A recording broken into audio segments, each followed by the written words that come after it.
Thank you so much, everyone, for joining in. And we wanted to discuss, which was managing remote teams.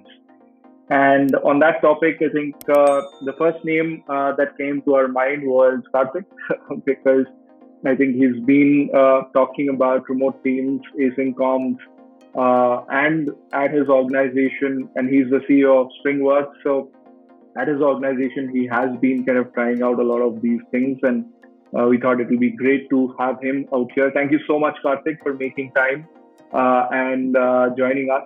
Lovely to have you out here. Thank you so much for having me. I'm excited for this. I think remote is very new. How we work is also very new. The async method is new. So I am actually looking forward to kind of sharing some of the learnings and experiments and some of the failures as well. Fantastic. So a very quick kind of intro about Kartik in case you haven't already kind of stalked his LinkedIn profile. He is the CEO of Springworks. Kartik, I think Springworks, I remember it was called Springroll initially. I think I was one of the customers of Springroll in the very early days back in, I think, 2014, 2015. I actually hired someone from that platform. It has evolved quite a lot over the last 7-8 years now. I think it's great to see you guys kind of growing. And before this, you've been a CTO as well. At ScienceInc, and I think before that, I remember you also, when we were talking, I remember you had told me that you were the CTO of Let Me Know, which I used to kind of follow a lot back in the day. And it was a go-to place for a lot of college students at that point in time, I remember, for getting updates on all the events and competitions and scholarships and things like that. So you've served as a CTO there. So yes, it's been a kind of pretty fascinating and a fascinating career so far. So tell us a bit about how did you kind of make that jump right from, I remember you were telling me back then, you had joined as an intern, I believe, at Let Me Know. And then you went on to become the CTO there, and then finally kind of going on to start your own company. So talk us a bit about your journey before we get started about all things remote. Sure. So Let Me Know back in, I guess, 2010 was this platform for internships and scholarships and challenges and whatnot, mostly for college students. So I was in my, I think, second year, applied for like a web development internship, and I remember my first type like 2,000 rupees per month, or actually 2,000 rupees for 3 months.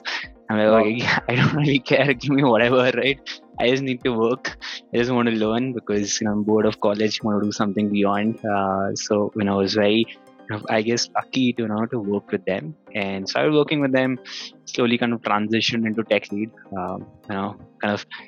Got this promotion as a manager while being in the in college in third year, with like no skills of ever managing a team and stuff like that. And now remote is a fancy buzzword, but back then Let Me Know was actually all remote. Like I had till date I've actually never met the CEO, right? Even after all these years. So it's crazy, no one had met each other, but and it used to function so well. Almost 100 people at their peak, all across the country, distributed in different colleges, whatnot. And kind of went on to become a tech lead, and the CTO decided, I think decided to take a job at Amazon or something, and like Kartik, why don't you become the CTO? I'm like, sure, why not, right? Again, like these were all mostly volunteering positions, so the CTO name tag was given, but there was no real monetary compensation. Let Me Know was like a non-profit, not-for-profit organization registered, right? So lots of learnings, and that's kind of what mattered. And I think that's where truly the remote journey started, because all the people I hired or even worked with or interviewed were all remote, right? No in-person interaction. Wow, awesome.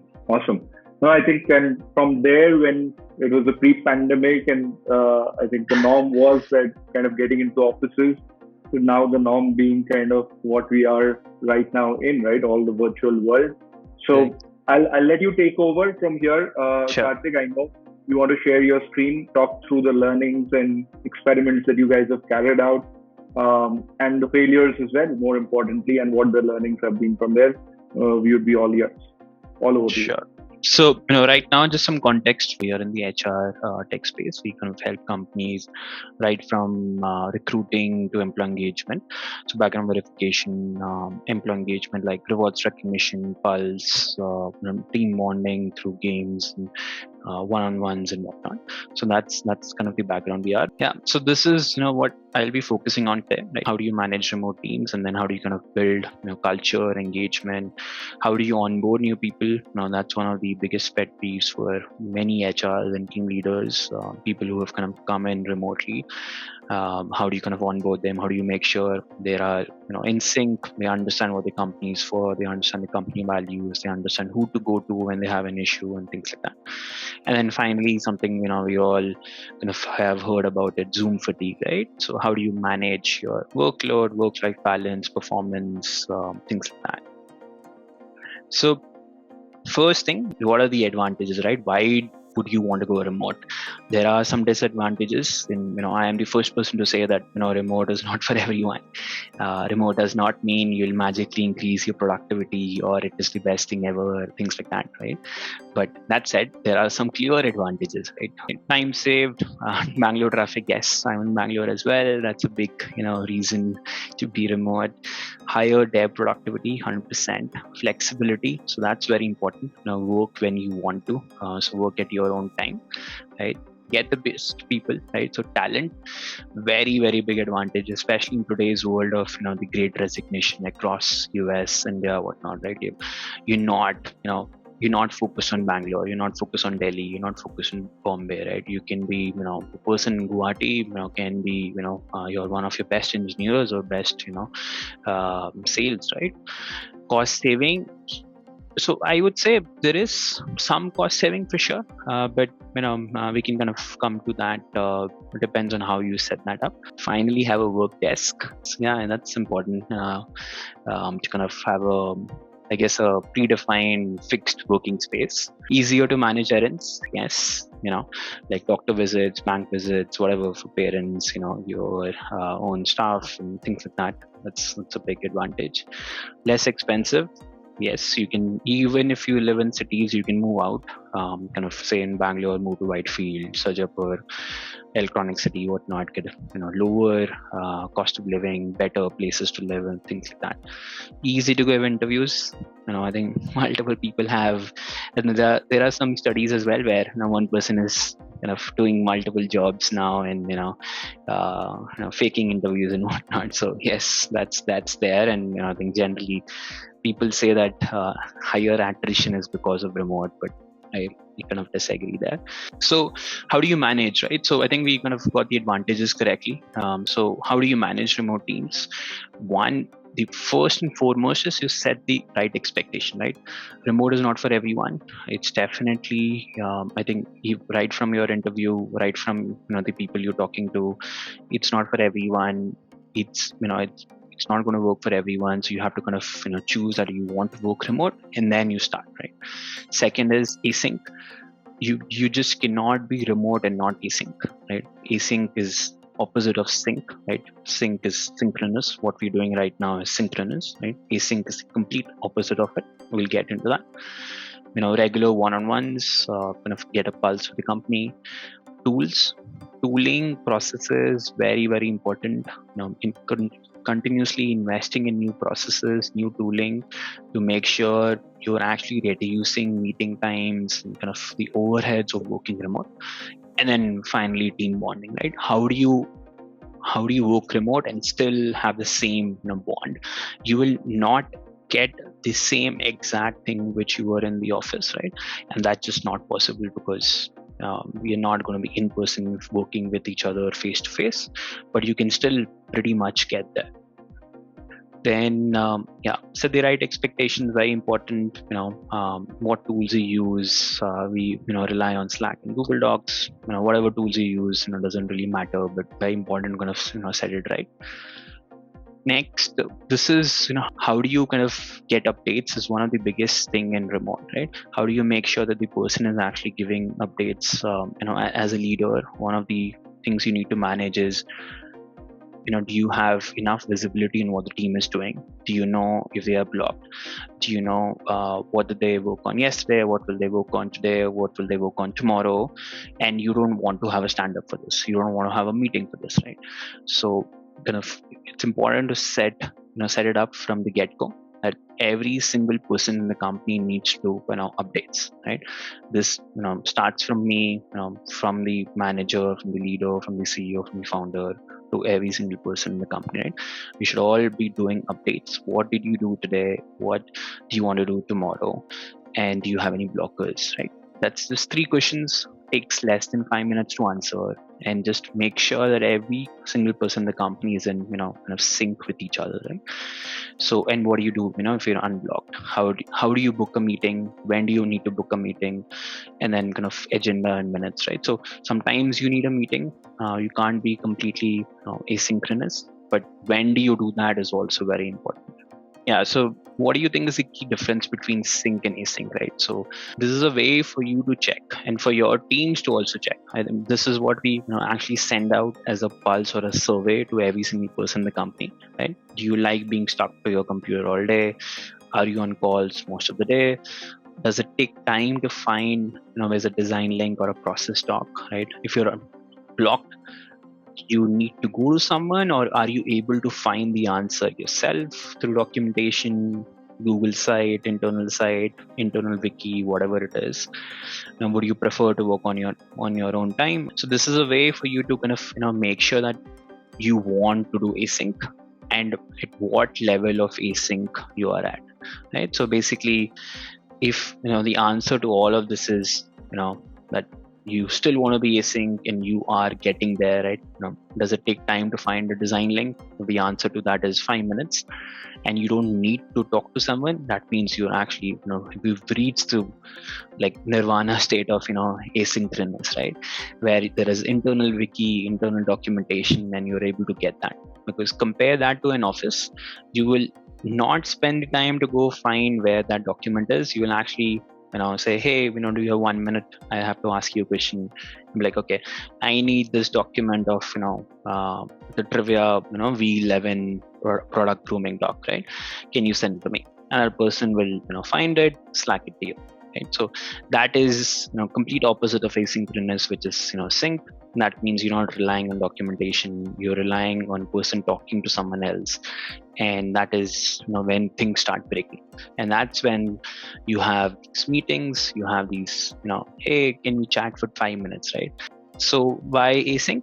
We talked about this slightly: improved work-life balance, work on your own time, rely on text and voice notes, good quality documentation, easier onboarding, few meetings, and then most important, time for unstructured meetings. So you actually reduce every other structured synchronous meeting, and now you suddenly have 5 hours of free calendar time. You're like, what do I do, right? Let me take out 30 minutes and just have an unstructured, no agenda meeting, and you kind of let the conversation flow wherever you want, right? So what makes a great remote communication culture, right?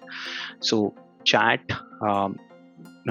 text is good, but less chat, because chat is also very synchronous. You send a hi, you say, can you please help me answer this question, right? So that's chat. But writing is you do a document, or it's more more long form versus short form, right? Sync infrequent, async most of the times, right? So all of these kind of things kind of help you get there. Yes. So next is this is people talked about, this is the same problem we had earlier, that people kind of do a quick huddle, they call you on your phone, they call you on WhatsApp, they kind of click on the Slack phone icon without even checking if it's okay to call you. The easiest way to stop this is say no and ask, right? Okay, why do you want to call me? What is the reason? What is the agenda? What do we want to talk about? Can we do this asynchronously? Right? What do you have a question? What is the question? When do you need the answer by? Right? Can I get back to you in 4 hours? Can I get back to you tomorrow? Right? Things like that. And then you kind of force the other person to also think that, okay, why am I even doing the call? And the other person will, over time, will just not do this, and they'll be like, yeah, I can also get async, right?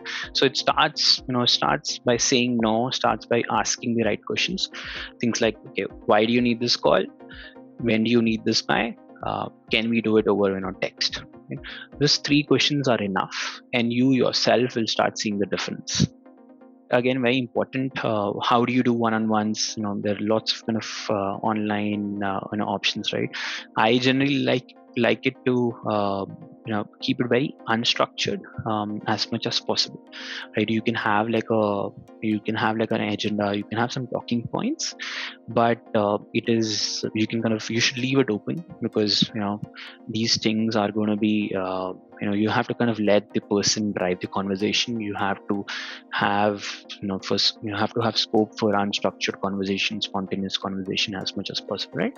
Talk about family, talk about what they do, talk about challenges they have, talk about this, in the last month how many people have reached out to you for a 5-minute huddle, right? And then walk through those examples. Okay, how could we have prevented 3 out of 5 of those hurdles, right? Things like that. Yeah, so this is what I generally ask. Basically, what you want your manager to ask you, you should be asking the people who report to you, right? And same thing, salaries. I personally like to ask salary to every single person who's kind of working with me. And the reason is kind of today's environment is important, right? And you are upfront, right? Do you think you're paid well? Do you think you're compensated well? Do you think you should be compensated more? Are you generally comfortable? Is there a number in mind you're looking forward for your next performance appraisal cycle, things like that? And you kind of take away all this awkwardness around salary, right? Yeah, so tool stack, everyone has their own choice of tools.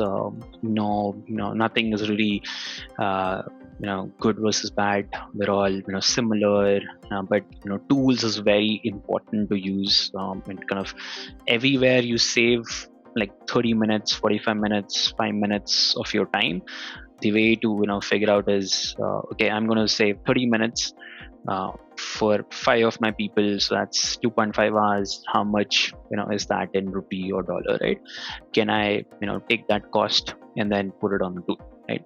You save the costs of the office setup, but actually a lot of that cost comes to tools, right? And you rely a lot more on tools than before. And if you want to introduce a new tool, how do you introduce a new tool? It should never be just, okay, today we are starting with Asana, this is what it is, done, right? You always explain why, you explain that you're experimenting, you do with a small team, things like that. Slack is our headquarters. There is no office. Slack is the headquarters. Very, very important on how you communicate. Some of the tips we have every single person in the company go through the Slack 101 course, and some of the tips we have. Status updates, make messages readable. Use reactions, right, instead of messages, right? So thumbs up, +1, thumbs down, X, approved, smiley emoji, clap emoji, pray, small things like that. Slack has custom emojis as well, so you can actually get a lot done by without actually typing a message. DND, very important. You can kind of set yourself up on DND, and there's a Slack 101 course. This is what I send to everyone in the company. Save messages, reminders, Slack schedule messages. You can follow threads. You can do, these are some of the emojis we use. Approved, tick mark, that means it's done. Plus, +1, X, that means it's not required. Things like that. Okay, finally coming on to team, culture and engagement. How do you do this in a remote setting? How do you continue to have the same bonding and engagement while you were in the office, right? So first thing is, I'm sure all of you, once the pandemic was announced, whatever, the Modi government announced, there's no more, no offices, things like that. Everyone stays at home. every single HR in this country or in this world, started doing these chai sessions, chai pe charcha, coffee pe charcha, weekly Friday sessions, stuff like that, right? So I've also kind of set them up, and then very soon you realize it's awkward, right? And one of the reasons why is like you have a call of 30, 25, 10, 15, 20 people, and impossible to have everyone talk at the same time, right? And that's true in the real world as well. When there are 10 people, you can't have all 10 people talk. In Zoom is even worse, right? You have 10 people talk, it's a mess, right? It's chaos. So those coffee meetups don't work at all, right? It's actually counterproductive to do any of those coffee meetups and chai pe charcha and things like that. So I think you have to kind of do an async remote first approach for this as well. Do show and tells, right? Very nice. People like to talk about what they have done, what they've achieved, especially on the design side, product side.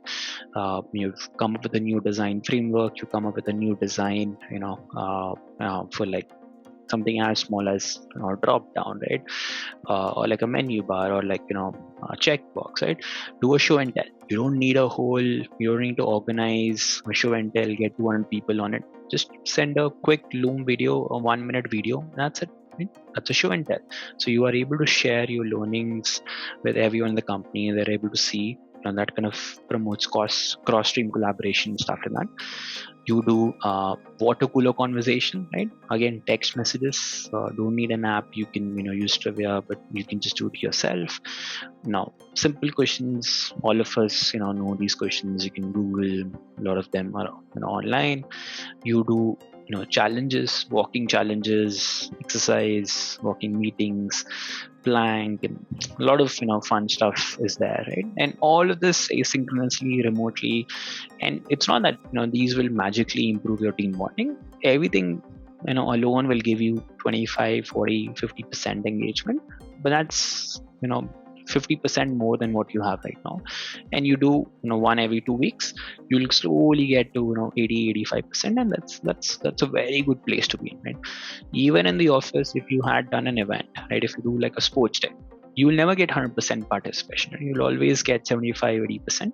Here you probably actually get higher, because people don't need to dress up, people don't need to cancel everything else and participate. They can do it asynchronously. So very very important. You can use any of these apps, or you can just do it on your own, right? And this is async. You don't have to answer at the same time, right? You can give people whatever 24, 48 hours and participate and answer. And this is a way for you to know kind of each other better. This is how we do onboarding for every new employee. So we, instead of doing like instead of reading through a 3-line paragraph or like a video, things like that, we do like a trivia quiz, like a quiz on every single person who joined the company. And it just again, no one really knows the right answer, right? But it's just fun to guess. And what you can do is you can do it inside Slack and custom questions, things like that. And you do this again and again, right? So it's not just for new employees, but also do it for existing employees, and do it for the technology team, do it for the design team, do it on your product, right? Or do it on your sales team, right? So, okay, what was our feature launch last month, right? What what was design team working on last week, right? Things like that. Then this is another example of water cooler. Rewards recognition, again, very important. How do you recognize people? When do you recognize? This is the era of instant gratification, right? Instagram, Facebook, we post something, what do we do next is look for likes.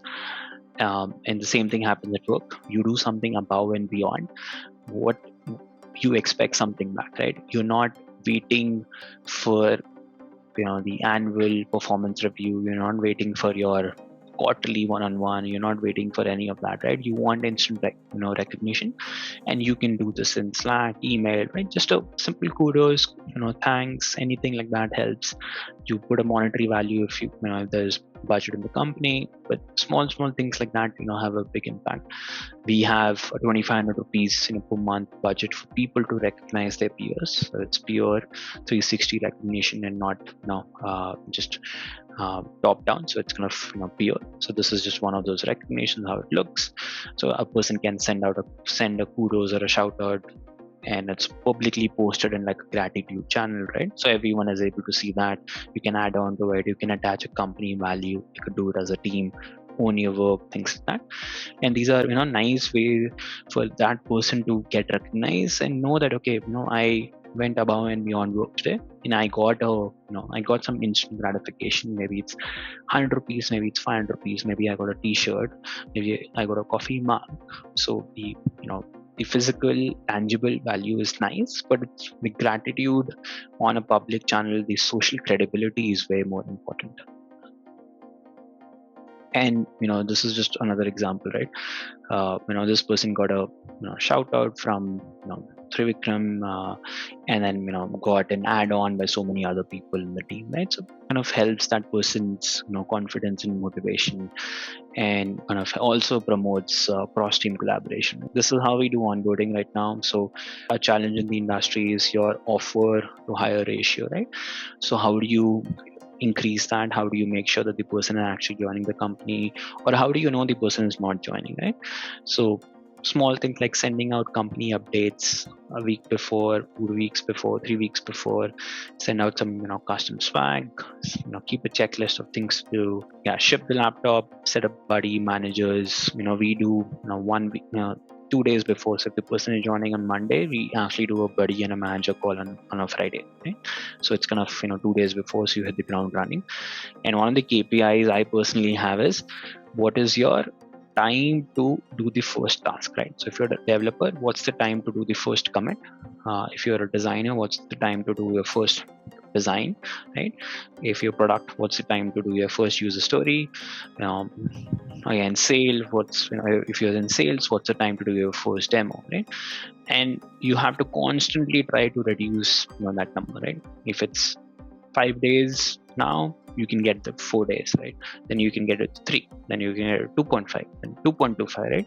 How do you get that to 1 is where all of this effort kind of comes in. So enterprise companies will have like a 2-week onboarding, right? We don't want to do that, right? We want to onboard ASAP and have the person start being productive from day 1, while onboarding on the side and all the admin stuff is happening. So I think one of the last topics. So how do you kind of balance workload, right?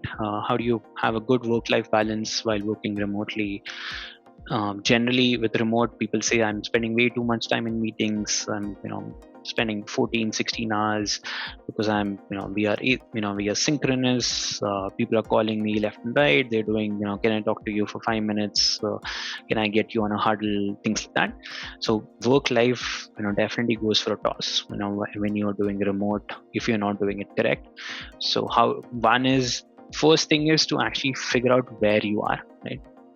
And do that a survey, Google form, type form, whatever, engage with, and figure out where you are, and then have like a benchmark, right? So that's your benchmark, and then slowly start improving. So that's a good way to go from start setting up a benchmark. Okay, right now you're spending 12 hours. Can we get to 11? Can we get to 10.5, right? Can we get to 10, right? Things like that. Mental health is also one of those things. We work with 3Jog, there are a bunch of partners nowadays. Feedback applies to everyone. I do this at a company org level. Do like an ask me anything anonymously, so people can submit a Google form, and then I personally answer that once a week, and I answer that publicly, right? I'm sure I think Divya, who works in Google, must have also seen this. Google also promotes this very actively. So and if you're running a team of 3, 5, 10, how many other people, have an option for people to give you feedback anonymously, right? Anything beyond 5, less than 5, anonymous does not make sense, but beyond 5, have an option for people to give feedback. Just set up a Google form, and just take in that feedback and respond to it publicly, though, right? In your team, right? So respond to it publicly. That means you are actually holding yourself accountable. You are respecting the person who gave you the feedback, and then you're encouraging everyone else to also give you feedback. And then over time, you will see, the questions get better. The question actually, over time the questions reduce, and it all leads towards the better team bonding, because people are a lot more comfortable with each other than before, right? And they may not need to do this anonymously. They will actually come to you directly. Yeah, so some of these questions we have, what's your opinion 4 days a week, like, how do we become a better manager? Can women have menstrual leave? Things like that. And this is also one of the questions I had. I'm sure some of you may also be in this situation. If an employee is not performing during the notice period, what do I do, right? What's the right channel for escalation? Things like that. So the next thing I want to talk about is pulse. How do you kind of do a pulse? Google form, engage with any tools, but very important to have this pulse with companies, with your team. ENPS. So what you do with customers, Net Promoter Score. You do it with employee and Net Promoter Score. Do it once a quarter. Just one question. It's a score where you have passives, promoters, detractors, and you kind of track what is your direction, right? You were 70 last quarter, now you're 75, or you've come down to 65. And there's some industry studies on where you should be, depending on technology, B2C, B2B, stuff like that. So this is how it looks. And the other thing is doing these kind of short form surveys instead of doing a 10 question survey, right? You can do this in Google Forms, Slack, right? Things like if you need something, how much time does it take for you to get an answer, right? 5 minutes, 5 to 15, 15 to 30, 30 minutes plus. How many hurdles, how many unstructured or unscheduled meetings are you having? This week was 5, next week was 3, and then the week after is 2. So that means you're trending in the right direction. And if you're going up, then it's a conversation to have with your team, right? Okay, last week was 5, this week was 7. What changed, right? Can we try to figure out, what happened to those 7? How many minutes, how many hours a day are you spending in meetings, right? Like one of the easiest examples and things which can be reduced is stand-ups, right? What do stand-ups actually represent is what did I do yesterday? What will I do today? Do I have any blockers? All of this can be automated and should be automated, right? It is basically your project management tool with some query on top of it to give you the report, and that's it. You will at least save, if your team is 10 people, you save 150 minutes. If your stand-up is 15 minutes generally, right? 15 into 10 minutes, 150 minutes a day. Imagine 2.5 hours of the company's time. And if you put that in rupees, it's insane amount of money that is saved. Plus all the fatigue of putting on headphones, finding a quiet place in your home to work and stuff like that, right? And all of that can be saved. And then what do you do with this time save is you focus on team bonding. You focus on solving the blockers. You focus on, okay, does anyone have any blockers today? Do you have any questions to discuss? Do you want to discuss your strategy of solving this bug, right? Or do you want to discuss I have come up with a new design, I need some critique on this, right? That is what that time can be used for.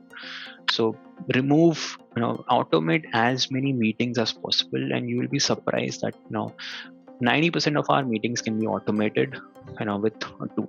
Not even a project manager, right? Project manager is a glorified tool. That's it. You can solve it by using a good project management tool and putting a Zapier or a no-code solution, something like that, and get what you need.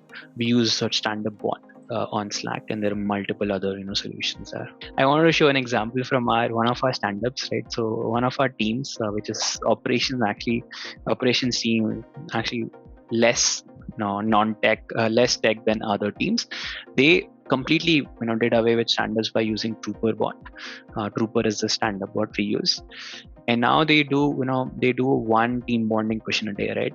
Things like, okay, what is a movie, what's the last movie you've seen? That's it. And you go through 5 people, takes 5-10 minutes, or let it even take 30 minutes, but your output will be so much higher, because in a week your team will be a lot more closer than before. That's great. You got all the boring all the process stuff solved by the bot, and now you're actually using the time for your team building, and which will help you in your retention, better output, all of those things. Yeah, so just some questions we ask internally. We try to do like one question a day. Just easier to get responses instead of sending 10 questions. You see higher response rate. Just some things which all of us should be doing. Empathy is obviously one very big thing. I'm not focused on empathy here, but just 5 things. Let me just quickly repeat. One is recognition, right? How do you recognize? When do you recognize? There's this famous saying, praise publicly, criticize privately. Very important, especially in a remote setting, because when you type out a message in Slack, it can be construed as rude or egoistic. Text generally does not have feelings, and people can attach whatever feeling or annotation to it. It's so important to kind of make sure how you communicate. Informal catch-ups, how do you do, when do you do, things like that. Personal side, on one-on-ones, on these stand-ups, things like that. Like you yourself as a leader is saying, I am going to be walking my dog every day at 3 p.m. That is setting an example for the team, saying, okay, it is fine to do that, right? You should also do it. I am doing it. So you're kind of setting up an example. You ensure you're always there for them, leaves and breaks and things like that.